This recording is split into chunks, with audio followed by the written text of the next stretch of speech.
Give you an overview of the Securely product. Let's start with the learning analytics piece. Now, what you see in front of you is what we call our achievement dashboard. Off to the side here is a keyword cloud of what kids are searching for on Google, Yahoo, and Bing. A pie chart, what kinds of content they're engaging with when they're online. As you can see, 66% of the content they're engaging with is educational. And by the way, this is a real school whose account we are demoing right now. Local school district in the Bay Area. Milpitas Unified. Um, Top searches in the school: iReady, which is a math software, Google, YouTube, and so on. Top sites that kids have been going to: Khan Academy, as you can see, is the top site for this specific school. And what we call our top achievers, which is which kids are spending the most amount of time engaging with specifically educational content. And all the way at the bottom here, we have top educational sites as well, which of course is quite distinct from top sites.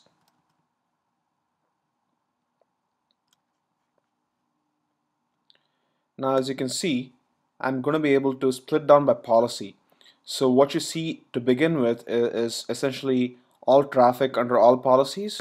So I get to say take home policy, and suddenly I get to see student engagement versus at home versus at school.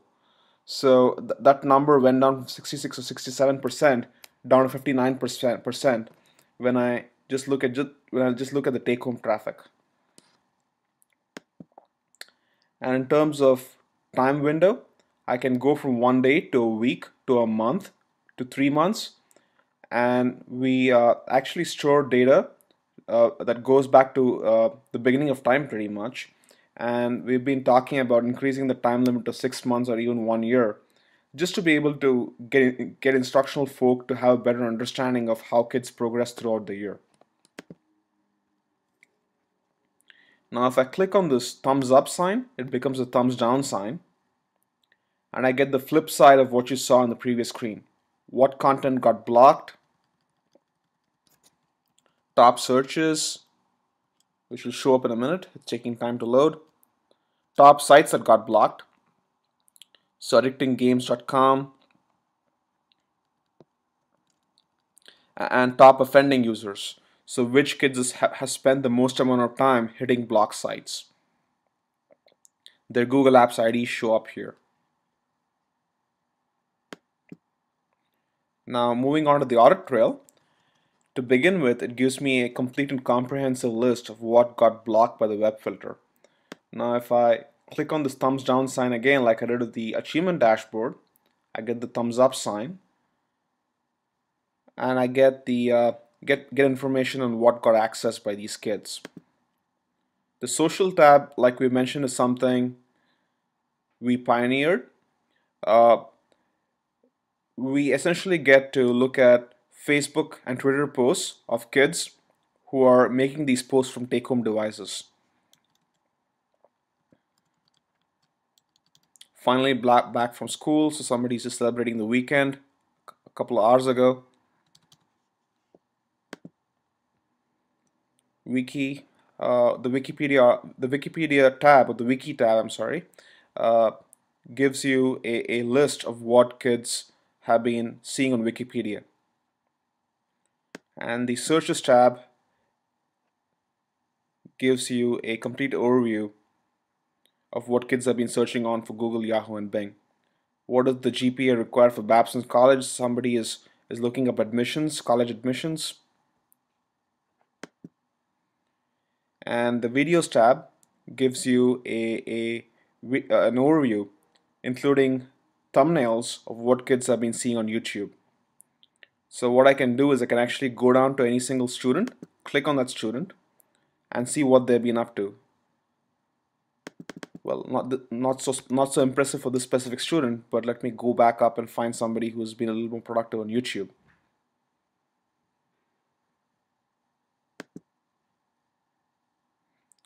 So that was a little bit luckier. So that student has been seeing 21 pages of YouTube videos over the past 1 week. Moving on, the policy editor is where you get to set policies and make exceptions. Uh, One feature I would draw your attention to is the idea of allowing OU users to whitelist sites, which we call the teacher whitelist mode.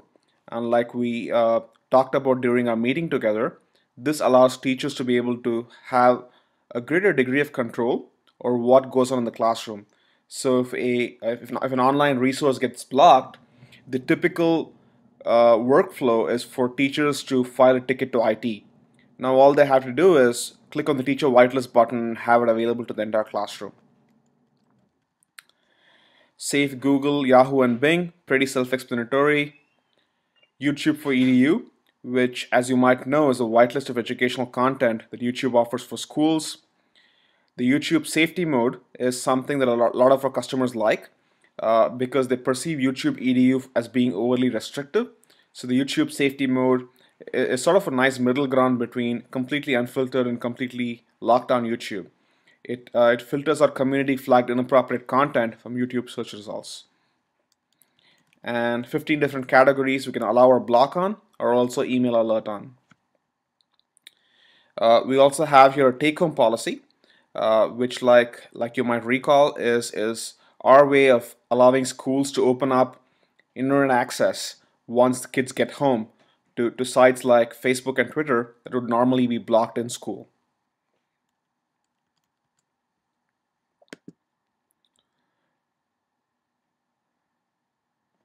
Now, moving on, the policy map is where you import your entire Google Apps organizational structure into the product.